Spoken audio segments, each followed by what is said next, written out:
Have you ever heard of the Atlantis Text? Probably not, because I'm one of the few who refers to it as such, and because it's a story that is not widely known.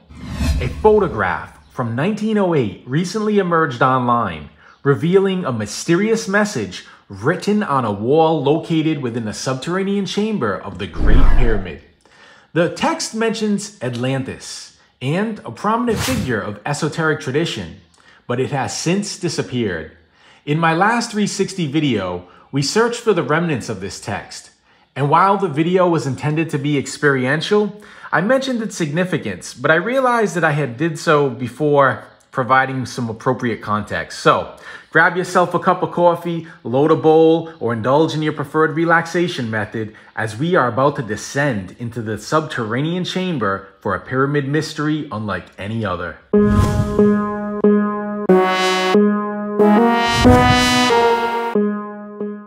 What's up everybody, Anyextee here, and I'm back to share with you an intriguing video about the vanishing Atlantis text inside the Great Pyramid. In my most recent 360 video, we embarked on an Adept expedition to find the remnants of this lost text. Now this text, which I've dubbed the Atlantis Text, refers to, well, Atlantis, and it was written on the wall within the subterranean chamber. And this is an area of the Great Pyramid that is kept locked and therefore unavailable to the general tourist visiting Giza. Now, I have been investigating this underground chamber for over a decade, ever since my introduction to it by John Anthony West. Leading tours with exclusive special permission access via Adept expeditions, I offer you unparalleled access within the subterranean chamber.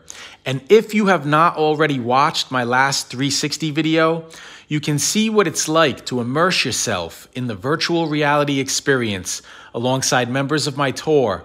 You are treated to private access inside the subterranean chamber of the Great Pyramid. Our objective was to uncover traces of the text by employing UV and infrared lights. Despite uncovering little, the endeavor ignited considerable curiosity. While I have previously created YouTube shorts on this subject, it remains a relatively new topic on this channel, and I realized that some appropriate context would be helpful to shed more light. So, what exactly is the Atlantis text? And why am I endeavoring to venture into the dark depths of the subterranean chamber to uncover the remnants of what some have dubbed tourist graffiti? Our story unfolds with a fellow researcher on YouTube. A few months ago, Matt Simpson from the Ancient Architects YouTube channel delved into the topic of Atlantis written in the Great Pyramid after a photograph emerged online. On an interesting side note, Matt Simpson of Ancient Architects will be accompanying me as a co-host on my upcoming Egypt tour scheduled for September. I'll come back to this and let you know how you can join us in Egypt this September at the end of this video. Anyway, this intriguing vintage photo taken in 1908 reveals a mysterious message written on a wall in the subterranean chamber of the Great Pyramid. But this text, referring to Atlantis, has since vanished. This text was formerly situated on the wall of the Great Pyramid's subterranean chamber, composed in the English language. Intriguingly, it contains references to Apollonius of Tyana, which for me, as an esoteric researcher, I was particularly captivated by, even more so than its mention of Atlantis. You see, Apollonius of Tyana was a Greek philosopher and mystic who lived during the 1st century AD, a contemporary of Jesus Christ. And he too was believed to have journeyed extensively throughout the ancient world, performing miraculous acts of healing, and his life and teachings have become intertwined with countless myths and legends over time, leaving a significant impact on numerous spiritual and philosophical traditions such as Hermeticism, Gnosticism, and the esoteric doctrine of the Rosicrucians. Legend relates how he discovered the sepulcher of an old man seated on a throne inside a subterranean chamber, thought to be the tomb of Hermes. Before him was an emerald-colored tablet that contained the secret formula for the cause of creation and all things. And I have covered the emerald tablet of the alchemical tradition, as well as exposing the more modern apocryphal work known as the Emerald Tablets of Thoth, both here on this YouTube channel and in an article published on the Adept Initiates website. I will provide a link to the article below. Although I conducted this research years ago, it has recently gained recognition through its appearance on the popular Y-Files YouTube channel in a video that came out last week and already has nearly 2 million views. I would be remiss not to give a shout out to AJ at the Y-Files for espousing my esoteric research to such an expansive audience. Anyway, part of the text of the Emerald Tablet loosely translates as follows, and I quote, "That which is above is like that which is below, and that which is below is like that which is above," end quote. And this is from where we get the modern, simplified version, "as above, so below." This influential tablet and the principles encoded within effectively laid the foundation for the Hermetic tradition, subsequently shaping the course of the alchemical and Western esoteric traditions preserved by secret societies devoted to upholding universal principles. And the concept of Atlantis long held a special significance within esoteric traditions such as the Rosicrucians. For me, as a passionate researcher of esoteric tradition, to observe Apollonius of Tyana mentioned alongside Atlantis within the pyramid during the early 20th century suggests that the writer possessed knowledge of the Western esoteric tradition. Such a composition could only emerge from an initiate, a message deliberately left by someone intimately familiar with such esoteric doctrines. Yet the question remains, who could that be? The Great Pyramid, one of the 7 wonders of the world, has been the site of fascination and intrigue since its first recorded history. It's also been a destination for numerous esoteric organizations and occultists over the years, including famous figures such as Rosicrucians, Freemasons, and Aleister Crowley. Even though the origin of the Atlantis text remains a mystery, an initiate of esoteric tradition likely wrote it, as only an initiate would have had the esoteric knowledge to craft such a message. The text refers to Apollonius of Tyana, and other figures suggest that the author had an intimate knowledge of the Hermetic and alchemical tradition, which could be indicative of a figure such as Crowley, who was known for his interest in alchemical and Hermetic traditions. Aleister Crowley, a renowned English occultist, ventured into the Great Pyramid of Giza in 1904. According to his account, he conducted a magical ritual known as the Rites of Eleusis in the king's chamber of the pyramid, which he believed would allow him to communicate with ancient Egyptian deities. Crowley's experience inside the Great Pyramid was a key moment in his spiritual evolution, and he wrote about it extensively in his works. Could such a significant event prompt him to write a message within the subterranean chamber? Taking a closer look at the photographic evidence, the writing seems to provide a date. Although it is difficult to discern from the photograph in its original state, after enhancements, it appears to be a date of 1905. But this was 1 year after Crowley's experience.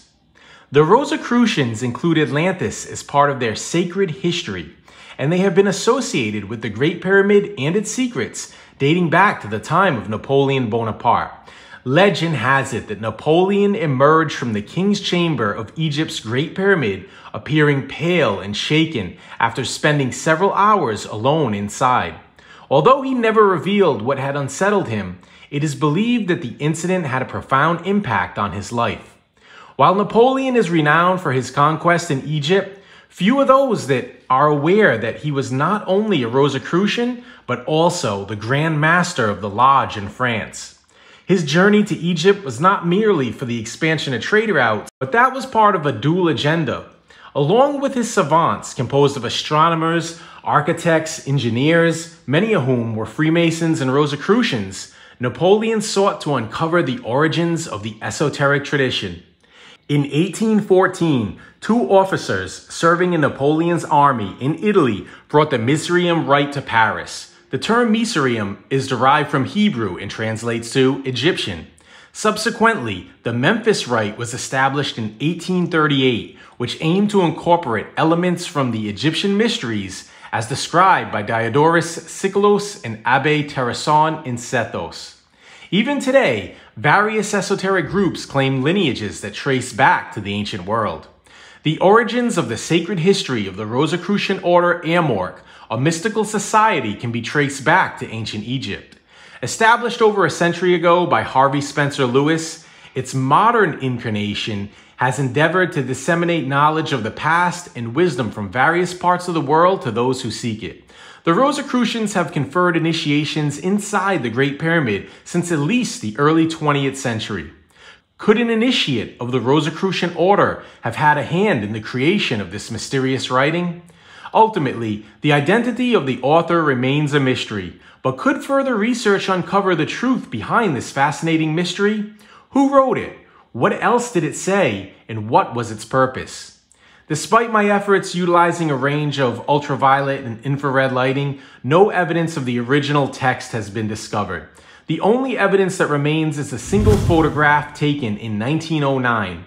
Since then, the text has been lost to history, and now attempts to locate it have proven fruitless. Initially, I suspected the wall's gradual decay and deterioration influenced the situation. Yet, I couldn't dismiss the likelihood that someone purposely removed it, perhaps perceiving it as mere tourist graffiti rather than something more meaningful. Regardless of any significance, it has now vanished from our collective consciousness and left us with more questions than answers about its origin and meaning. But I did do some additional research, and what I discovered is that in 1998, the Department of Antiquities of Giza made a fateful decision to mechanically remove what remained of what they considered to be graffiti from the wall in the subterranean chamber of the Great Pyramid. This action was taken due to concerns about preserving it for future generations, and unfortunately, nothing of the Atlantis text remains after this removal process, leaving behind no obvious trace today. Despite use of modern technology, nothing remains that can give us any clues as to what else it may have said, who wrote it, or why they chose this particular chamber within such an ancient structure. The fate of the so-called Atlantis text written inside the Great Pyramid is now sealed, a mystery forever lost in time. Despite the loss of this curious text, its legacy remains a reminder of the heritage and importance of the Western esoteric tradition to the modern world. The Atlantis text may be gone, but the immutable, universal principles of esoteric doctrine are still alive in the hearts and minds of those who look within. Hopefully, this exploration of the Atlantis text has helped to shed some new light on this mysterious writing inside the Great Pyramid. To stay up to date with my work, please consider subscribing to this channel and following me on social media. If you would like to support this channel and feel called to help me continuing this sort of research, consider becoming a Patreon supporter. Your support enables me to continue producing more insightful and inspiring content for you. I will leave links to my Patreon in the description down below. You can also support by joining one of my Adept Expeditions tours. As mentioned earlier in this video, I will be leading another tour through Egypt this September alongside co-host Matt Simpson from the Ancient Architects YouTube channel, as well as Douglas Rennie from the History for Granite YouTube channel. This will be the first time that Adept Expeditions, Ancient Architects, and History for Granite come together for a tour of Egypt, and promises to be the adventure of a lifetime. Spaces are extremely limited, so secure your spot now before it sells out. Thank you once again for watching, and if you enjoyed the video, please give it a like. And if you did like the video, I recommend you watch the next two videos I put up on the screen, because these are the videos that YouTube thinks you should be watching next.